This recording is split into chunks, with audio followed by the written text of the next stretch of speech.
As Audio. ¿Es Sabiño el futbolista más grande desde Pelé o es el típico manjarín? ¿Y Ronivaldo es el ligre de los futbolistas? ¿Seguro que has entendido el meme de Buyaco Saka? ¿Eres más de la trampa del 2-0 o del Macauto para barcos? ¿De ayer Lamín bailando por ahí o del alcalde Azpilicueta? Javier Aznar y Enrique Ballester responden a estas preguntas y analizan cada jornada de Liga y Champions en Los Últimos de la Lista, un podcast original de As Audio.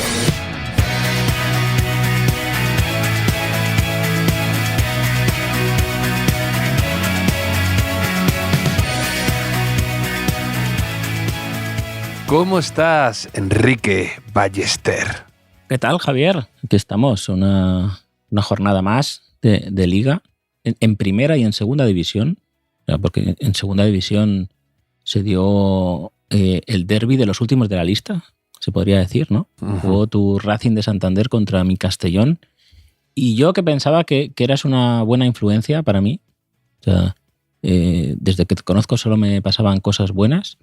Mi madre estaba muy contenta de que te hubieran sentado a mi lado en el colegio, ¿no? Lo típico que en el cole ponían a uno, a alguien que se portaba bien al lado de uno que era un poco desastre. Pues era un poco así hasta que llegó el Racing de Santander a Castalia, al Sky-Fi Castalia, y rompió la ilusión del niño que llevamos dentro ganando. O sea, era la 16ª vez que el Racing visitaba el Castellón, no había ganado nunca, y la primera vez que viene, más de 30 años.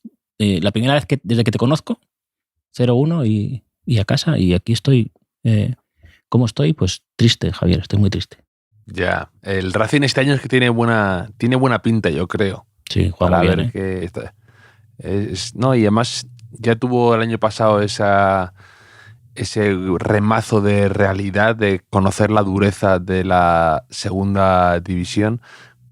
Estuvo a punto de colarse en los playoffs, pero al final se derrumbó un poco en las últimas jornadas, y ahora creo que tiene esa experiencia y tiene ya no tiene esa mandíbula de cristal del inexperto, ¿no? Entonces, sí, tiene buena pinta este año. Hubo en el partido uno de esos casi goles que tanto nos gustan, ¿no? Y que no me gusta. De Arana, ¿no? De Arana, sí, a la media vuelta ahí. Qué bonito, que fue. Lo vi. Sí, pero bueno, no lo sé. Pasemos a cosas que me dan igual, ¿no, Javier? Quizá. que es el propósito de este podcast, ¿no? No sé, ¿ganó el Barça otra vez? ¿Va a perder el Barça algún partido más de Liga en su historia? Es mi pregunta. Quizá pierda uno por alineación indebida de demasiados adolescentes, ¿no? Con ficha del infantil y cosas así. Es la única manera que veo. No, la verdad es que de repente le ha cambiado la cara al Barça y nadie se lo esperaba. Yo creo que todo el mundo lo ha cogido a contrapié este inicio de Hansi Flick con esa calma que tiene o que proyecta, y es un poco lo que este Barça quizá necesitaba. Y un comienzo arrollador en todo, en resultados, en marcadores, también en juego, en vibras. Ahora se llama mucho el tema de las vibras, ¿no? De las vibes. Pues el Barça este año tiene esas vibes de repente, ¿no? Sí, ahora mucha gente eso dice, no, todo el mundo escucha, no, es muy pronto, acaba de empezar y demás. Bueno, ya han caído los primeros entrenadores, han echado al entrenador de la Roma, el entrenador del Milán está en la cuerda floja, el Tenerife también se lo han cargado, o sea que ya las cosas empiezan a tener su peso y ya empiezas a ir lastrado en las competiciones y cometes muchos errores. Entonces, bueno. ¿Tú crees que en el despido de Rossi como entrenador de la Roma tuvo algo que ver que yo denunciara aquí que De Rossi era de los que salía de la partida de Football Manager sin guardar cuando perdía un partido importante? Sí, la verdad es que no sé el que habrá hecho ahora al salir de la Roma, pero inesperado ese despido, ¿no? Dicen que ahora los nuevos propietarios de la Roma, que son un poco más, pues esto, como son los nuevos propietarios últimamente, ¿no? Algo que no sé si conocen bien los códigos del fútbol o que son más impacientes o que son más intervencionistas y se lo han cargado, ¿eh? Es que es lo de ser leyenda y entrenar a tu propio club a veces no sale del todo bien en ocasiones, ¿eh? Sí, hablando del Fútbol Manager, a mí me pasó con el Castellón. O sea, había ganado 80 y tantas ligas, no, 117 ligas y creo que 49 Champions. Y me despidieron, los hijos de puta. Me despidieron de repente, un año que no gané nada, me lo pagaron así. Así que comprendo a De Rossi. De Rossi y yo, de Rossi, Lampard y yo, o sea, y Xavi. En el Fútbol Manager no dice nadie lo de con todo lo que nos ha dado, ¿no? No, nada. Un escueto comunicado, ¿no? Frío comunicado, pero nada. Lo del Barça de Hansi Flick es verdad que es muy pronto, pero lo que está claro es que se está construyendo algo. O sea, que es lo que se podía exigir a Hansi Flick en este comienzo de temporada. Y es verdad también que es un equipo súper joven. Máxime con los lesionados que tiene. Creo que ayer en el banquillo el jugador de campo más veterano era Pau Víctor, con 22 años, me parece que tiene. Y el más veterano era Iñaki Peña, me parece, que tuvo que salir porque se lesionó Ter Stegen de gravedad. Se lesionó poco después de sacar una mano increíble en un mano a mano con Nicolás Pepe, ¿no?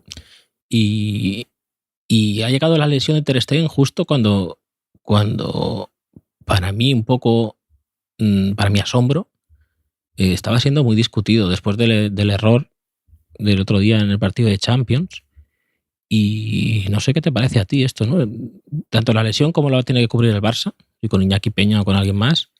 Y esa ola que hubo, yo creo que un poco exagerada a las temporadas de Ter Stegen, las últimas temporadas de Ter Stegen en el Barça.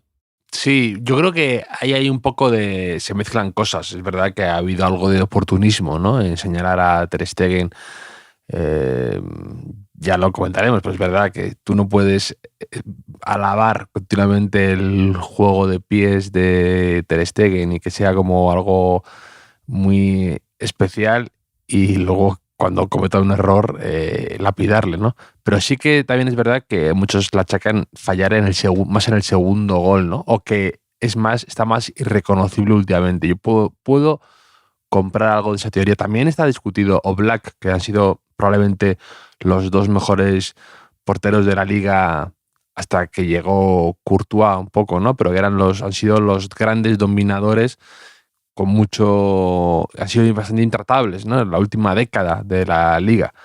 Y sí que esos dos porteros están siendo más terrenales, ¿no? Más humanos. Ter Stegen yo sí que le veo... o sea, tuvo esa temporadón, después de haber estado discutido, tuvo ese temporadón con la temporada de Xavi que no encajaba goles directamente, que estuvo con 4 goles creo que en 6 meses, y ahora vuelve a ser más transparente, más humano, más un portero más, ¿no? Sí. Pero casualmente se lesiona y luego creo que se acordarán de él, ¿no? Porque también es como todo, tú te acostumbras a lo bueno y ya tu nivel de exigencia ha cambiado y luego es difícil volver cuando comes todos los días solomillo, de repente al tercer día volviendo al chope dices, pues echo de menos un poco el solomillo, ¿no? Ya. Yo creo que en el caso de Ter Stegen ocurre, por una parte, algo que ocurre no solo en el Barça, pero especialmente en el Barça, que pasa mucho que a veces se busca un culpable extranjero, o sea, que no sea de la casa, un poco para proteger a los de la casa, ¿no? O sea, y creo que el otro día el error fue un poco compartido con Eric García, o sea, no fue solo de Ter Stegen esa jugada, y quizá pues entre uno y otro pues se utiliza un poco para eso, o sea, históricamente en el Barça, ¿no? Que por cierto, tengo curiosidad por ver ahora. Frenkie de Jong va a jugar muy bien, yo creo, con Hansi Flick. Ya lo veremos, ¿eh? Pero bueno. Y luego que la gente quiere que, como has apuntado un poco al principio, ¿no? Que sus equipos salgan jugando desde atrás con los porteros, o sea, que arriesguen en la salida, pero no quieren asumir el significado de la palabra riesgo, ¿no? O del verbo arriesgar. O sea, nos hemos acostumbrado a que tengan tan virtuosismo, que esté tan trabajada la salida de balón, que no nos damos cuenta que están siempre en el alambre, ahí, ¿no? Y de vez en cuando te puedes caer, ¿no? Que eso es así. Y eso pasa... Sí. O sea, la gente quiere el beneficio de ese riesgo, solo quiere lo bueno, sin asumir el sacrificio, ¿no? Los sacrificios que hay que hacer por el camino para eso, ¿no? Y pasa un poco fuera del fútbol también esto, ¿eh? No sé si la gente en la vida un poco quiere eso, ¿no? Quiere llegar a la meta sin el trabajo o el esfuerzo que hace el camino. Y en los deportes de riesgo pasa igual. La gente hace un deporte de riesgo, luego le pasa algo y dice, ay, pues nadie nos advirtió, ¿no? Me decía uno en Twitter el otro día. Nadie nos advirtió de los riesgos que entrañaba asumir esos riesgos, ¿no? Sí, estoy muy de acuerdo que es verdad. Además, por ejemplo, el otro día se hizo viral, no sé si lo viste, un vídeo de unos chicos de fútbol base, digamos, de unos chavalines de Estados Unidos que habían marcado un gol que parecía aquello la naranja mecánica, ¿no? Sí, o sea, como lo vi. un juego desde atrás. Y a mí me sorprendió porque hacen un pase suicida desde un típico pase horizontal cruzando el área de lado a lado, que eso en fútbol base 1.0 tu entrenador de fútbol de fútbol 7 te decía que era tremendamente prohibido hacer un pase de esos, ¿no? Que era un riesgo tremendo y todo el mundo lo aplaudía. Claro, queda muy bien cuando te sale bien, ¿no? Queda fenomenal cuando acaba en gol, cuando puedes cometer el error y te meten un gol absurdo, además, que es evitable, entre comillas. Ahí vienen luego como dices tú, los ayes, ¿no? Yeah. Pero es verdad, pues hay que saber uno lo que se está jugando cuando toma ciertos riesgos, cuando juega con el portero como si fuera un líbero, ¿no? Pues eso se va viendo. Además, es verdad que no es lo mismo y a veces también se les olvida, creo que también a los jugadores, que no es lo mismo estar entrenando que jugando un partido de fútbol en un estadio complicado, ¿no? Que no es lo mismo tomar ciertas decisiones en un entrenamiento que te lo puedes permitir que luego en un campo, que es verdad que se entrena que luego se dice que se juega como se entrena, ¿no? Pero no es condición... Eso siempre es necesaria, ¿no? Que a veces, pues por mucho que tú entrenes una cosa, si luego te relajas como si estuvieses en entrenamiento en un estadio, en un partido de Champions, y yo creo que eso lo vemos más últimamente, ¿no? Vemos más fallitos de estos que a lo mejor hubieran sido en los 90 como pifias y cantadas, ¿no? Pues un poco ahora se ve quizá más en la élite absoluta, ¿no? Más fallos infantiles cuanto mejor juega, ¿no? Es curioso esa especie de, entre comillas, involución, que es de eso, lo que tú dices, asumir riesgos. Sí, aquí por una parte no te enseñan ni lo que hay que trabajar para llegar a jugar así, ¿no? En el caso del vídeo de los niños, ni las veces que sale mal.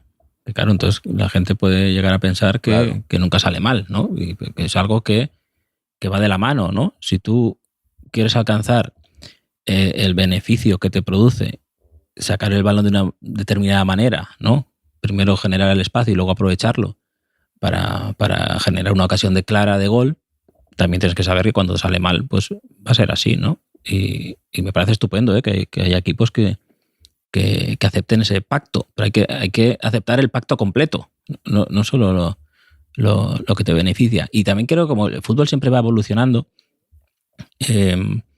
creo que cada vez más esas cosas que tú has apuntado, ¿no? Ese pase que estaba prohibido, ¿no? Todo lo que nos han enseñado en la vida que no se podía hacer, cada vez más equipos invitan a hacerlo, ¿no? Invitan a hacerlo porque, claro, tienes que... si solo haces lo que hay que hacer, el rival ya sabe lo que vas a hacer, ¿no? No sé si me estoy explicando, ¿no? Entonces, claro, pues... Sí, perfectamente. Para dar el siguiente paso, ¿no? Para evolucionar siempre hace falta un punto de osadía, ¿no? Y bueno, pues en esas está el fútbol ahora mismo, ¿no? Que me parece muy interesante. O sea, tú ves el Castellón Racing, por volver. El Castellón Racing de ayer es un partido muy buen partido de fútbol. O sea, hay dos equipos que cada uno de una manera quieren jugar con un montón de detallitos tácticos, con un nivel técnico que en segunda división hace 20, 30 años no existía, ¿no? Y lo raro es que terminara solo 0-1, ¿no? Porque hubo un montón de ocasiones, ¿no? Entonces, pues creo que que todas estas propuestas van enriqueciendo al fútbol. Podría haber acabado 0-3, efectivamente, sí. Sí, 0-3 o 8-6, no sé, pero acabó 0-1, sí. No hace falta que lo recordemos otra vez. Sí. Pero sí, no sé. Y luego hay algo también que la gente no tiende a olvidar, y quizá por eso yo hablo de Paco Bullo de vez en cuando, que es que todos los porteros fallan, ¿no? Y todos los defensas fallan. Eso es la base del gol, ¿no? Porque si no hubiera errores, ¿no? Siempre tendemos a decir, ¿no? Han castigado los errores, no sé quién. Es que si no hubiera errores, habría muy pocas oportunidades de gol, ¿no? Pero bueno, Javier, no sé. El Barça veremos qué hace con el portero. Iñaki Peña ya tuvo bastantes partidos la temporada pasada, ¿eh? No terminó de convencer a todo el mundo, pero quizá pueda tener la segunda oportunidad hasta, no sé, claro, como es una lesión grave, si se confirma lo de Ter Stegen, pueden fichar ya. Sí. Total. A ver qué sucede, pero vamos, a mí, fíjate, me da algo de pena estas cosas. Evidentemente una lesión siempre me da pena, ¿no? De cualquier jugador, pero que me da pena que cada vez veamos, yo no sé si es una cosa, o sea, de pequeños también ocurría esto, ¿no? Que los jugadores tenían lesiones de rodilla y demás, pero que es que me parece muy bestia que en el Madrid en un año se hayan lesionado, haya habido 5 lesiones de cruzados, entre Militao, Courtois, Álava, Joan, el chico este del central, y otro que también se lesionó, y el Barça entre Gavi, Ter Stegen, el Marc Bernal, sí. No, Marc Bernal fue, sí. O sea, es como muy... Es que es una... que da pena, ¿no? Que haya tantas lesiones de gravedad en el fútbol, en los equipos de élite, que tienen muchos partidos, el calendario súper apretado y demás, ¿no? En Rodri, este domingo. ¿Qué ha pasado? ¿Qué ha pasado con Rodri? Pues también tuvo una lesión de rodilla. No, lo vi, pero que no saben si han dicho algo ya o no. No sé exactamente, la última hora no la sé. Pero... No, yo vi el partido, que además fue... Eso sí que fue también un crimen... ¿Tú lo viste o no? He visto el resumen y sé lo que pasó, que pusieron a Trossard por dar el balón, una vergüenza, ¿no? El primer tiempo. O sea, era un partidazo, y en el minuto 51 o algo así, a Trossard hace un gesto como de tirar un poco el balón, apartarlo, en el descuento de la ya parte, y le expulsan. Me pareció una cosa de estas que te dan muchísima rabia, porque estaba siendo un partido interesantísimo, disputadísimo, y ya cambió, porque el Arsenal se tuvo que encerrar, el Manchester City asediando hasta el final, también hasta el descuento de la segunda parte, ¿no? Y me parece que al final vi un partido adulterado por el árbitro, en mi opinión, porque descuentos eternos. Y luego lo que dices, lo de jugar con 10 por una... Que pensaba mira para otro lado, era el minuto 50 de un partido súper tenso. Mira para otro lado, chico, y ya está. Y deja que jueguen los que son los protagonistas de verdad. Ya. A mí hay una cosa que saca lo peor de mí, de los árbitros, que es que algunas veces se escudan en el reglamento, ¿no? Que son súper rigurosos en otras, y en otras porque sí, porque quieren, es todo lo contrario, ¿no? O sea, como que dejan correr, que interpretan de otra manera la misma acción, que es algo que estamos viendo. Por ejemplo, vimos en el Bernabéu el otro día, lo de que ahora, si en el centro del campo estás braceando y sin querer le pegas a uno, tocas a uno un poco en la cara, no solo es falta y tarjeta amarilla, ¿no? Y te pueden expulsar por eso. Pero si ocurre dentro del área, que es la misma acción, que evidentemente la han visto, porque si no la ha visto el árbitro, la ha visto el del VAR, no es ni falta, porque en consecuencia sería penalti, ¿no? O sea, no sé si tiene alguna justificación eso en el reglamento o en algún anexo que cada año se inventan, ¿no? O añaden, pero es lo que no entiendo de los árbitros, o sea, es lo que me desquicia del fútbol a veces, ¿no? Ese doble rasero. Sí. Que no tiene explicación, pero bueno. ¿Qué más viste? ¿Viste al Madrid, imagino, este fin de semana? Vi al Madrid, la remontada, sigue perdiendo contra el Español, con Vinicius saliendo del banquillo y revolucionando el partido? ¿Por qué a los futbolistas les molesta tanto no ser titulares siempre? O sea, es algo que cada vez le veo más ventajas. O sea, ya le veo la ventaja de trabajas menos tiempo, cobras lo mismo, ¿no? Y encima, tal y como va el fútbol, que cada vez los añadidos son más largos, que los partidos suelen estar igualados, que se juega a una intensidad altísima, muchas veces los equipos se juegan el partido con los no titulares, porque con los 5 cambios que hay además ahora, yo creo que es cada vez más conveniente pues dosificar de esta manera, ¿no? Repartiendo los minutos. Sí. Y se notó que Vinicius salió mucho más fresco, ¿no? A otra velocidad, aprovechó quizá de un rival cansado. No tiene ningún sentido y es verdad que es algo muy absurdo si te paras a pensarlo, ¿no? Que tú puedes... pero no les gusta a los jugadores, yo creo... Bueno, para empezar, los jugadores en eso son muy egoístas, ¿no? Viven con esa mentalidad de que, como lo de los perros, ¿no? Que un año para ellos es como 7 de nuestros, ¿no? Y es verdad, hasta cierto punto, ¿no? Que una temporada puede cambiar tu carrera, tu contrato, te puedes quedar estancado, puedes no evolucionar, y ellos se obsesionan muchísimo con eso, ¿no? Y luego les marean a los agentes, el no sé qué, en cuanto no tienen minutos y protagonismo y la cámara les está enfocando, tienen un poco de FOMO, ¿no? Se sienten que no forman parte de algo, que no han sido invitados a la fiesta, y luego no les gusta, yo creo tampoco, no les gusta ver el fútbol, que yo creo que es algo bastante significativo, porque muchas veces les ves que no están ni atendiendo, que están con... a muchos, o a unos cuantos, no les gusta ver el fútbol, les gusta jugar al fútbol. Eso es... A mí me ha llamado atención, ¿eh? O sea, les gusta estar jugando, no les gusta ser testigos de la banda o ver un partido de fútbol por la tele o lo que sea.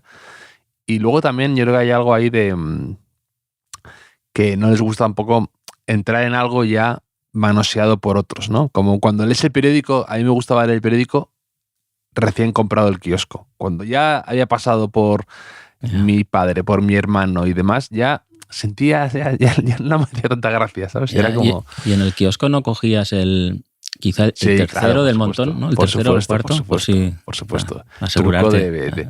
Trucos de periodista que somos tú y yo, Enrique, de viejos zorros. Sí, más de viejos que de zorros o periodistas, ¿no? Sí. Esto ya... Pero sí, pues no sé. Yo, de hecho, con los cambios, mira, te avanzo esta primicia y al resto de oyentes de los últimos de la lista y al mundo del fútbol en general, creo que veremos en unos años cambios antes del descanso. O sea, pero no como por circunstancias excepcionales, sino que en el minuto 30 y algo del primer tiempo habrá entrenadores que quieran aprovechar esa frescura de un jugador para dar ahí unos minutos, un extra de calidad, una diferencia. Yo estoy totalmente de acuerdo con eso. Muchas veces se ha criticado a los entrenadores que se atreven a cambiar antes del descanso y como si fueran, no sé, unos criminales de guerra. Y yo creo que me parece que es una cosa de esas... Tú alguna vez lo has hablado, ¿no? Que son herencias del viejo fútbol, ¿no? Sí. Que vamos muy de modernos y muy de iconoclastas a veces y luego tenemos tonterías metidas en la cabeza porque sí, ¿no? También un poco lo que antes decía de los viejos códigos del fútbol, ¿no? Pues hay cosas que a veces las tenemos aquí instauradas en nuestro disco duro y parece inamovible. Y hasta que llega alguien, esto aquí alguna vez lo dijimos, ¿no? Hasta que llegue alguien, un entrenador guay, y de repente todo el mundo lo imite, ¿no? Hasta que lo haga Guardiola un día, o Klopp, o alguien que mole, y de repente todo el mundo lo empieza, se suma al carro, ¿no? Eso es muy del fútbol, ¿no? De repente se puso de moda lo de poner al portero suplente solo en Copa, y todo el mundo se sumó a esa moda, todo el mundo, ¿no? De repente, o lo del el tipo que se ponía debajo de la barrera, ¿no? Que al principio era como absurdo. Yo me acuerdo de ver como gente comentándolo como en plan, qué locura, ¿no? Esto de qué tontería, y luego ya todo el mundo lo hace con naturalidad, ¿no? Pues esto es igual. Entonces, sí que yo creo que eso tendrá que poner, que me parece igual de válido, ¿no? O lo vimos en la final de la Copa del Mundo, ¿no? Con Dembélé, que Deschamps le cambió, y a Giroud creo que fue, ¿no? También pasará, bueno, ya está empezando a pasar, que al descanso se tomen un café descafeinado, cafeinado, ¿no? Los jugadores. Bueno, te mandé, Enrique, a tenor de tu invento. Yo llevaba días diciendo, tengo aquí algo que me suena de esto, de haberlo visto en algún sitio y no acertaba a saber dónde. Y di con ello, te lo mandé de madrugada el otro día, sí. Que era el fotograma de The Office de Michael Scott, como siempre, líder y siempre por delante. Nuestro líder espiritual, que se echaba... Es que es maravilloso. Se echaba azúcar en una lata de Coca-Cola Light. Y decía, un meme decía, cuando hace esto Michael Scott es uno de mis momentos que no se habla, ¿no? Porque lo hacen como en un capítulo de pasada. Es uno de mis comentarios, de mis momentos no hablados favoritos. Sí, el detallito del guionista. Que me gusta pensar que igual lo improvisó, ¿no? Igual estaba ahí había un bote de azúcar y... No creo que sea tan genio, no lo sé. Pero, puede ser. Pero lo de los viejos, suplentes... Sí, no, te voy a decir otra cosa que sé que es como un viejo código del fútbol que ya yo diría que ya se ha borrado de los mejores equipos, es el pase extra en el área. O sea, quiero decir, antes un delantero, delante del portero, chutaba. Y esto, que no sé si es algo copiado del baloncesto, ¿no? De pase extra, cada vez más se da ese pase extra para dar el pase atrás o lo que sea, ¿no? Y creo que poco a poco es curioso ver, que yo hago mucho, resúmenes de otro tiempo, para darte cuenta cómo el fútbol va cambiando en detallitos. O sea, detallitos que no te causan un gran shock, pero que se ve muy claro a veces, o cómo gestionan los hombres de banda los centros, ¿no? Y cómo atacan los espacios los que llegan de segunda línea. O sea, van cambiando y cada vez está todo más preparado y más estudiado. Y lo que te digo de los cambios, yo creo que los cambios cada vez se va a pensar más en el desarrollo del partido. O sea, no tanto, que también viene un poco del baloncesto esto, ¿no? Que no va a ser tanto el plan inicial, sino cómo el entrenador va a pensar que puede ganar el partido a partir del minuto 70, algo así, ¿no? Porque, volviendo al baloncesto, el baloncesto antes, los titulares jugaban prácticamente el partido entero, ¿no? Y eso también cambió enseguida. Sí. Y luego, volviendo al tema de, ¿sabes? El tema de suplentes, yo me acuerdo que a mí me gusta mucho la figura del suplente que acepta su rol, ¿no? El jugador número 12. Y de hecho escribí un artículo para la revista Libero, en la que los dos solemos ser columnistas ahí, y hablaba un poco de mis jugadores revulsivos favoritos, ¿no? De esos jugadores que logran agitar un partido, que tienen ese efecto catalizador, que ponen a veces el encuentro a la velocidad 1,5, ¿no? Como cuando se escuchan los podcasts a velocidad, y cambia un poco el ánimo, y tiene ese efecto Harvey Keitel en Pulp Fiction, ¿no? Cuando viene el señor Lobo y soluciona problemas. De repente al contrarreloj, ¿no? Tengo 14 minutos para arreglar este desaguisado que me habéis formado aquí. Y además me gustan eso, que no tienen afán de protagonismo y que saben esperar su momento, ¿no? Y que se vienen arriba en la adversidad. Y yo pensaba, ¿no? Digo, ¿cuáles eran mis jugadores favoritos? ¿No? Para empezar, bueno, evidentemente Guti, ¿no? Es uno de esos grandes jugadores número 12, ¿no? Grandes jugadores que salen del banquillo y te lo cambian. También había pensado jugar el Larsson, ¿no? Que su final de Copa Europa en París, ¿no? Contra el Arsenal, sale del banquillo, hace todo con sentido, no siente un gramo de presión, da asistencias de gol. De hecho, Henry, ¿no? Tiene una frase célebre que dice que todo el mundo hablaba de Ronaldinho, pero el que cambió el partido fue Larsson. O, por ejemplo, Solskjaer, ¿no? En el Manchester United molaba mucho, ¿no? Y ahora, por ejemplo, también ahora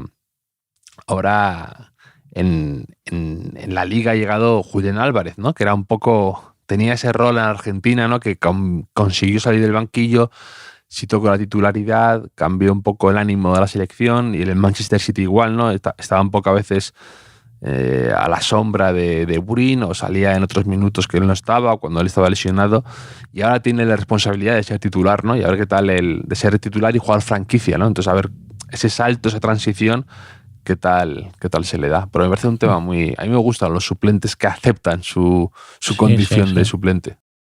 Vea, yo te voy a decir a dos suplentes, un poco del infrafútbol.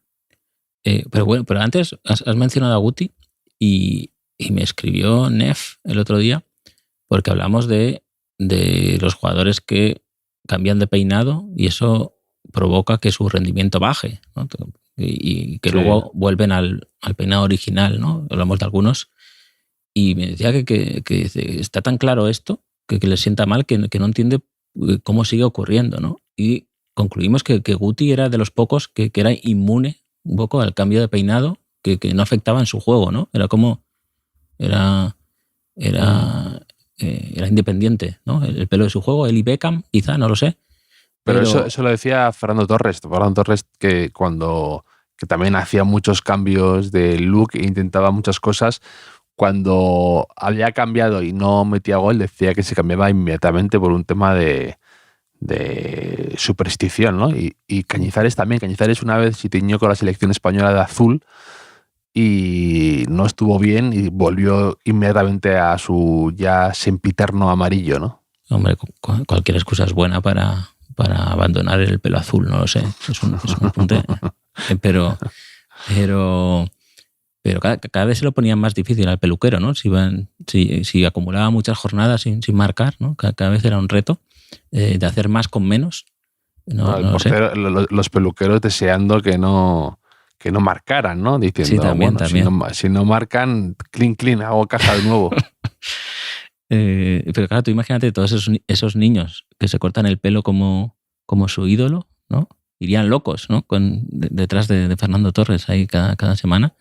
Pero sí. Pero que te voy a decir dos cosas con los suplentes. Que suele ocurrir que alguien es suplente un día, sale desde el banquillo y marca, y el entrenador intenta convertir eso en costumbre y casi nunca sale bien, ¿no? Eso es como que la segunda vez la grada le recibe con mucho entusiasmo al jugador, ¿no? Como esto otra vez, ¿no? Y ya no hace nada, ¿no? Que es un poco... Eso pasa también la desilusión de las expectativas con el super suplente, ¿no? Pero yo tenía mucha ilusión con dos suplentes que hubo en el Castellón. Uno es Paco Salillas. ¿Tú recuerdas a Paco Salillas? Que también jugó en Primera División, creo que con el Villarreal, y jugó en varios equipos. En el Celta, en el Lleida, me parece. Sí. Que era de un pueblo de Aragón. Creo que alguna vez fue a entrenar en Caballo, algo así. Acabó jugando ahí. Y que una temporada era impresionante cómo levantaba el estadio simplemente cuando entraba al campo. O sea, entraba al campo como un torito, como un toro que sale ahí a la plaza, y todo el mundo, o sea, era una euforia increíble. Y ocurrió que un par de veces o más marcaba gol a los pocos minutos, ¿no? Y era como muy bonito. Un rol similar tuvo unos años antes Braulio, que ahora es el director deportivo de Osasuna. Fue delantero en su época de futbolista, que no sé, que no llegó a estos niveles, me parece. O sea, jugó en el Castellón, por ejemplo, jugó en Segunda División B. Él creo que había jugado en el Deportivo también.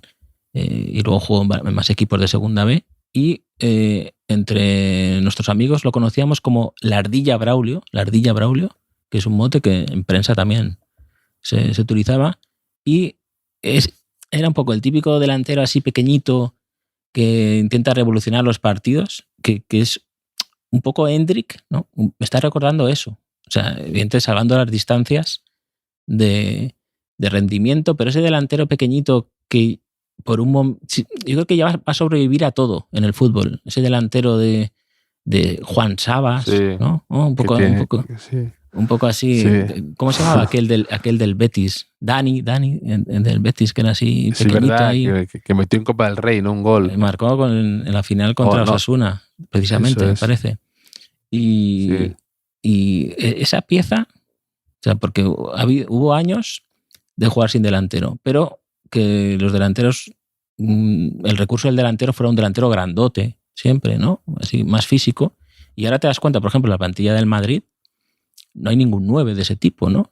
O juega Mbappé, o va a jugar Rodrigo, o va a jugar Endrick. Sí.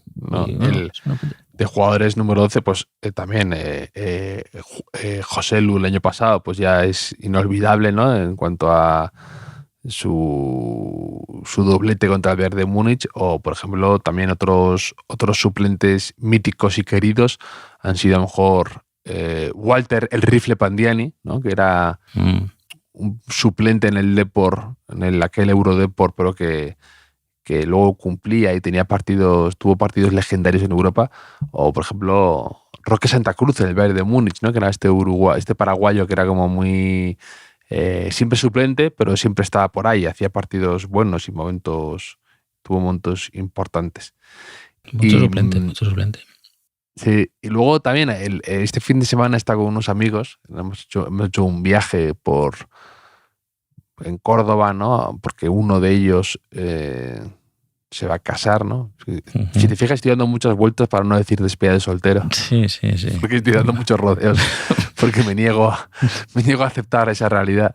Pero entonces uno de mis mejores amigos, Eugenio, que escucha, oyente fiel de este podcast, me dijo que habíamos hablado de lo del tercer portero, ¿no? Que a ti te hacía gracia lo de ser tercer portero, que era una vieja aspiración tuya.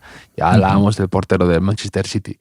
Y me habló de una serie que tiene ya unos años, de 2010, que la premisa es un poco esta, que llevado a lo americano, ¿no? Al deporte americano, que se llama Blue Mountain State, creo, y va de un equipo de universidad, que ya sabes que hay el college, el fútbol americano de universidades tiene muchísima afición. Pues va sobre el quarterback suplente de un equipo universitario, ¿no? Él ha asumido su condición de suplente y no solo eso, sino que disfruta de todas las ventajas que le ofrece eso, ¿no? Pues tiene todo tipo de ayudas en la universidad, está de fiesta siempre, tiene ese estatus que le da eso, estar en el equipo, pero sin lo malo, ¿no? Como tú dices antes de lo de los riesgos, ¿no? Pues claro. Esto tiene lo bueno y no tiene lo malo, ¿no? No tiene las conmociones cerebrales, no tiene los golpes, no tiene las magulladuras, no tiene todo eso. Entonces, de repente, el quarterback suplente, el quarterback titular, le sancionan, creo, y él tiene que, por todos los medios, intenta que recupere el puesto. Entonces, que intenta que le levanten la sanción para que él no salga a jugar y no desvelen que vive de eso. Sí, entonces esto tiene gracia. Está por ahí, creo que está por Amazon o algo así me han dicho. Y sí, pues y luego, lo buscaremos. Y te voy a unir, fíjate qué finos estamos hoy, te lo voy a unir con algo que has dicho antes tú, que es el posible rendimiento de Frenkie de Jong con Hansi Flick.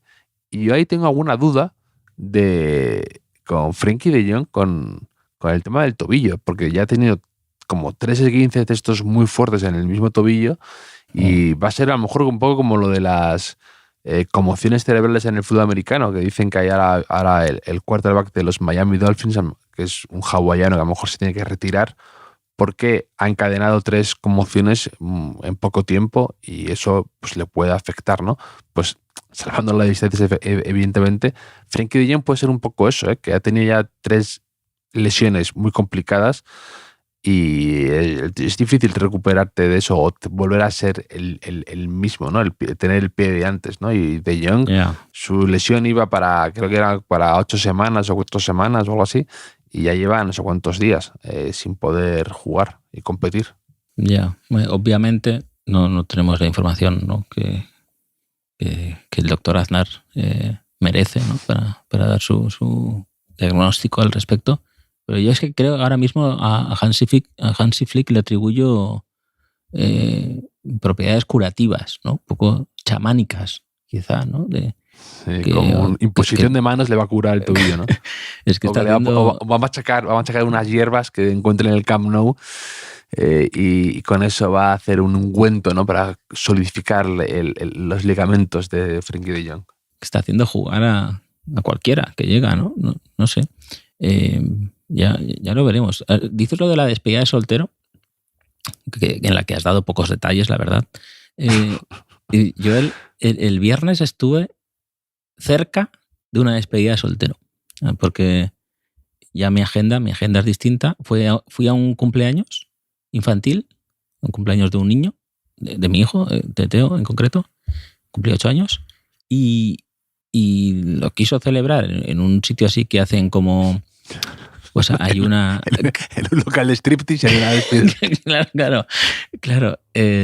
No, así con pistolas de láser, ¿no? Que juegan unos contra otros, y luego hay una escape room y no sé qué, hay así cosas. Y de repente, o sea, había ahí varios cumpleaños, y de repente vemos que llegan unos tipos con camisetas todas iguales, y uno con camiseta igual pero de otro color, que debía ser el novio, y era una despedida de soltero. Claro, era como un poco, parecía una comedia española o algo así, ¿no? De un local con 100 niños, y en un rincón estaban como los un poco incómodos también el inicio, Hombre, entiendo, de una despedida de soltero. A mí me ocurre algo así. Yo voy a una despedida de esta de soltero y me encuentro, estoy en un local con un montón de niños. Mira, entrego como en las películas de detectives y tal, ¿no? Entrego la placa, la pistola, el láser, y me salgo del grupo de amigos, me cojo el AVE, me cojo el tren, me vuelvo a mi casa y no quiero saber nada de ellos en 2 años. Por eso prohíbo yo todo tipo de actividades en ese tipo de viajes. De todas maneras, como estamos en septiembre de los negocios, he de decir que se me ocurrió una idea de negocio un poco, porque quizá no tanto para despedida de soltero, pero ahora también la gente celebra los divorcios. No sé si estás al tanto. Hacen como despedidas de casados, ¿no? La última película de Jonás Trueba, Volveréis, tiene gracia, un poco la premisa es esa, ¿no? Que quieren hacer una fiesta, no tanto tal de una separación, ¿no? Entonces va un poco sobre eso. Pues hay empresas ya que te organizan la despedida de soltero, y digo, pues quizá puedas hacer algo así, ¿no? Que a la vez que celebras la despedida de soltero, en el mismo lugar te están cuidando a los niños, ¿no? Para que no te quiten la custodia, por lo menos, ¿no? O lo que sea. Sí. Entonces puede haber algo ahí, un poco de idea. ¿Sabes de negocio? que pues en este viaje, claro, éramos unos cuantos amigos que ya hemos estado en varias, y nos acordábamos de hace años que habíamos estado en una despedida de soltero de un amigo en Granada, y fuimos ese fin de semana jugaba el Granada Real Madrid, y nos invitaron a ver el partido en el estadio del Granada. Nos regalaron unas entradas, y vimos un partido bastante único, que fue una derrota del Madrid en Los Cármenes, 1-0, con gol en propia puerta de Cristiano Ronaldo. Ostras, Fíjate qué histórico, partido histórico, ¿eh? O sea, una derrota del Madrid con gol de Cristiano Ronaldo en propia. Bastante. Sí. ¿Y fuisteis así, pero fuisteis disfrazados de... Fuimos disfrazados. Soltero? Íbamos con unos sombreros y tal. Lamentable imagen mental que tengo. En tensión, por si te sacaban luego en Deportes 4, en No, día yo, por después, supuesto. O sea, ¿no? yo por supuesto, como comprenderás, no Con gafas de participaba en sol, nada de eso. Pero con mascarilla, aunque no era COVID, la primera mascarilla se vendió. terrible. Sí, no, no quiero hablar de las despedidas de soltero, es un tema... No. Pero sí sí. Son muy light. O sea, por eso no las he llamado así realmente, porque no es... Yeah. No me vas a encontrar en un sitio de... Hombre, lo mejor de las despedidas de soltero es que dio pie a la trilogía de Resacón en Las Vegas y todo eso. Bueno, el otro día tuvo mucha gracia. Unas amigas iban disfrazadas de los de Resacón en Las Vegas, y era muy gracioso ver a unas chicas vestidas como de Shah Galifianakis, del otro tal. Tenía mucha gracia, muy bien. Estás haciendo cosas muy raras últimamente, Javier. No, que yo no forma parte de eso, porque una amiga mía me mandó las fotos. Estabas cerca. Pues hablando de negocios, Javier, tenemos ahora una ventana abierta con esto que se han aplazado los conciertos en el Bernabéu, en el estadio del Real Madrid. Podemos vender al Madrid o proponer algunos proyectos alternativos para compatibilizar pues, el descanso de los vecinos con la actividad económica en el Bernabéu. No sé si quieres escuchar alguna... ¿Cómo eres tú en septiembre de negocios, Enrique? El dinero no duerme contigo. No. Hay que estar al tanto de la actualidad, ¿no? O sea, lo primero que hago es ver la pestaña de Google con las últimas noticias y a ver qué puedo rascar ahí. O sea, yo creo que es una gran oportunidad para recuperar, por ejemplo, los partidos contra la droga. Partidos contra la droga, que veo que en el mundo de famoseo cada vez más gente dispuesta a jugar a favor de la droga y por fin podremos tener un verdadero partido contra la droga, ¿no? O sea, como convencer a la droga que se juegue su futuro de verdad en 90 minutos, ¿no? Sí. Que ellos se busquen sus jugadores, ¿no? Que se jueguen... Sí, claro. Sí. Que ellos se busquen sus jugadores, ¿no? Que veo que, como te digo, que hay bastantes candidatos últimamente en la actualidad nacional e internacional. Y el bien, ¿no? Que encarnaría una vez más, Javier, el Real Madrid, ¿no? Pues, ¿qué le falta al Real Madrid después de ganar 15 Copas de Europa? Pues ganar a la droga. La victoria definitiva, ¿no? Javier, a ver si así se ablandan un poco los vecinos de alrededor, ¿no? Dices, bueno, pues tenemos ruido, pero ya no tenemos droga, ¿no? Pues una por otra puede ser una buena idea. Más ideas tengo, Javier. De vez en cuando... Habría varios amigos con el corazón dividido, ¿eh? Ya, eso, claro, eso también es verdad. Quizá pierda buena parte de su hinchada el Real Madrid, ¿no? De repente. Son encrucijadas que te pone la vida. No es fácil. Gente que no celebrando los goles, ¿no? Como... sí. O futbolistas marcando en propia puerta, quizá. Sí. Pero bueno, nunca se sabe. Otra idea de negocio que podemos vender al Real Madrid sería... tú de vez en cuando me envías vídeos del deporte este que es como el golf, pero con el pie, el footgolf. Que tenemos algún jugador de footgolf que escucha este programa, por cierto. ¿Sí? Sí. Pero creo que hay una variante que está por explotar todavía, que es el mini footgolf. O sea, igual que hay campos de minigolf, ¿no? Recorridos de minigolf, pues el mini footgolf. Y en el Bernabéu, nada más y nada menos, pues no serían pocos los que el dinero que ahorrarían porque la droga perdería, ¿no? Todo ese dinero que perderían, que ya no te gastarían en droga, lo podrían gastar en jugar al mini footgolf en el Bernabéu, que añadiría al final del recorrido, podrías contratar el extra de esa vieja idea de negocio que tengo, que no termina de cuajar, que es que tu jugador favorito te pegue un pelotazo en la cara ahí en el Bernabéu, que podrías elegir entre un catálogo de leyendas, ¿no? De Fernando Hierro, Roberto Carlos, gente así que chute fuerte, y tú pones la cabeza, quizá como muestra de amor para en ese momento hincar la rodilla y pedir matrimonio a tu mujer. Pues mira, no te digo yo que eso hay gente que no... Ya te digo yo que eso, como lo de Cameo que se puso, o sea, hay gente que yo no sé en qué momento también, no sé, como hay gente que se puede prestar a eso, ¿no? Algún famoso que cobra por un vídeo, ¿no? Te personaliza un vídeo, pues hay gente con cierto estatus que cobra por eso, ¿no? Y dices, no sé. Pero a lo mejor... a ti te han pedido audios felicitando cumpleaños a gente, a lectores o oyentes. Y bien que los cobras, ¿eh? No, pero no he cobrado por ello, ¿eh? No he cobrado por ello, pero lo he hecho, ¿eh? O sea, no felicito el cumpleaños a mi familia a veces y lo he hecho a gente que no sé ni quién es. Dice.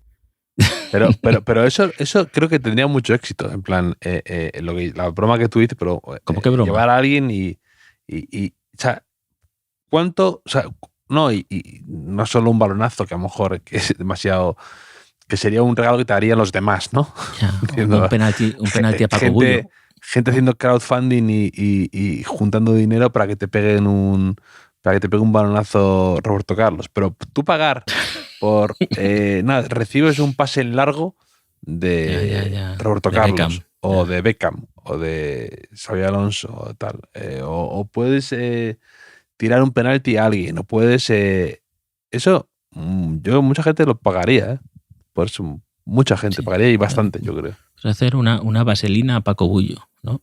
O un reto de lasazos. No lo digas, no. Dijiste, estaba viéndolo venir y dijiste el anterior podcast que habías cerrado esta etapa, habías cerrado la era del lasazo, que ya no ibas a mencionarlo más. Es que has tardado. Eres un yonki, no puedes. Esto que lo corte luego Vicente Zamora, ¿no? El técnico, lo siento, no volverá a pasar. Es que no quiero hablar de Lasa ni de Paco Bullo, pero es que constantemente me ocurren cosas.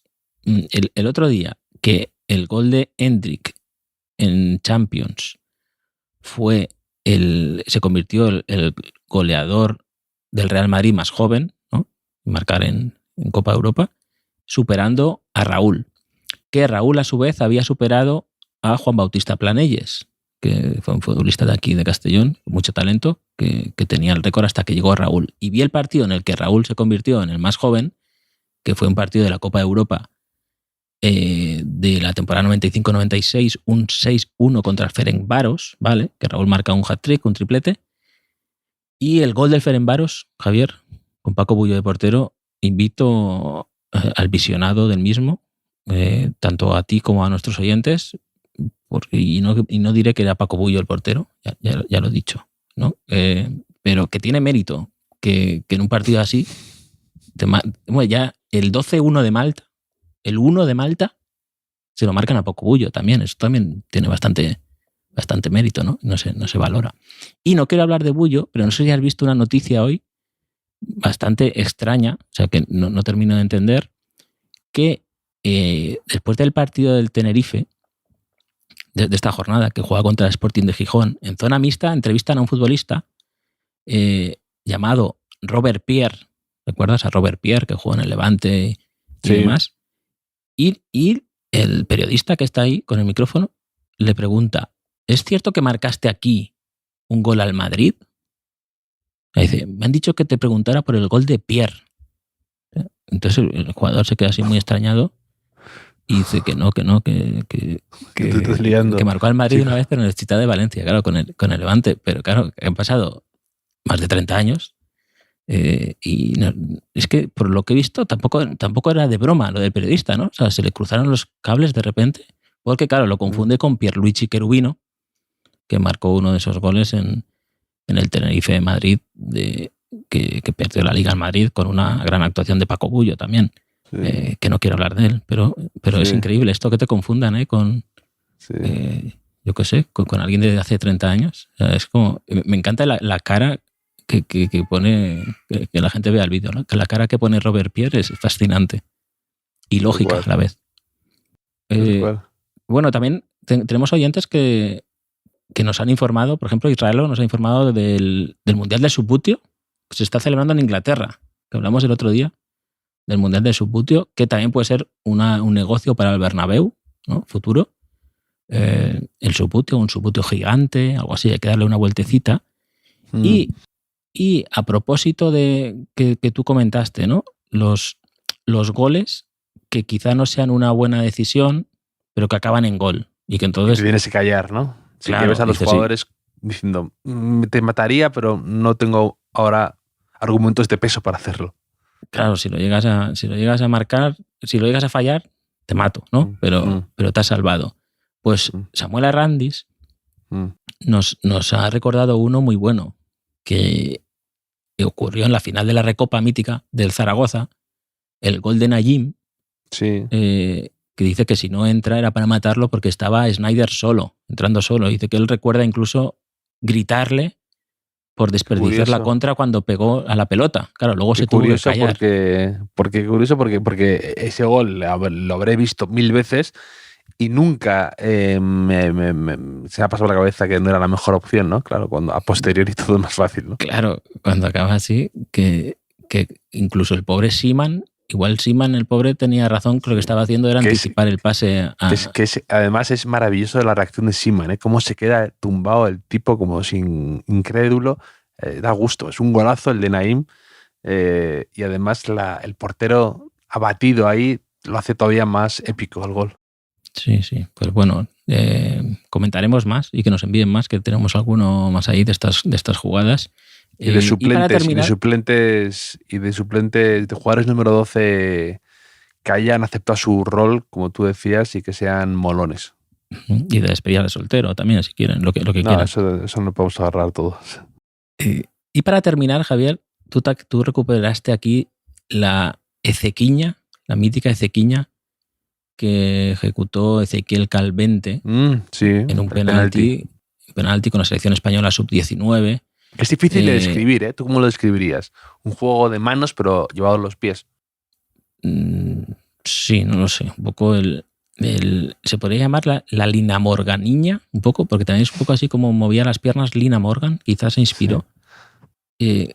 Pero te digo que estamos cada vez más cerca de que el propio Zeki, el propio Ezequiel Calvente, nos lo pueda explicar, porque nos escribió Django Reinhardt, que es un oyente clásico de este podcast, lo vi. Y nos contó que coincidió con Ezequiel Calvente en la residencia del Betis, la cantera del Betis, los Bermejales, dice, donde venía a jugar pachangas por las noches, que ya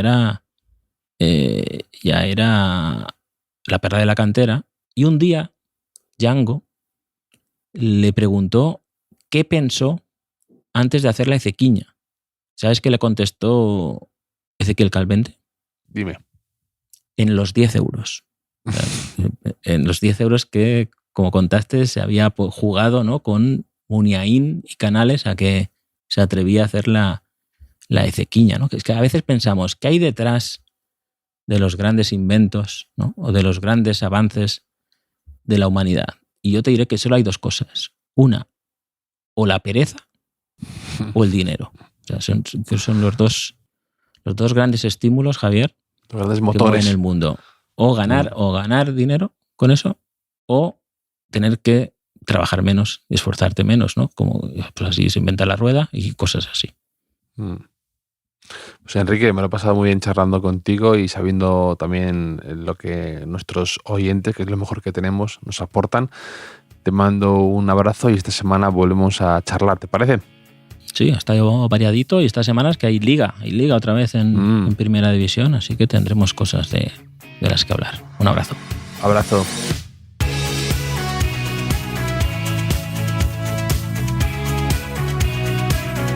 Los últimos de la lista es un podcast original de As Audio con la producción de Javier Machicado y la realización de Vicente Zamora. Síguenos en redes sociales, @asaudio. Puedes escucharnos en la sección de podcast de as.com, en la aplicación del diario As o en tu plataforma de audio preferida.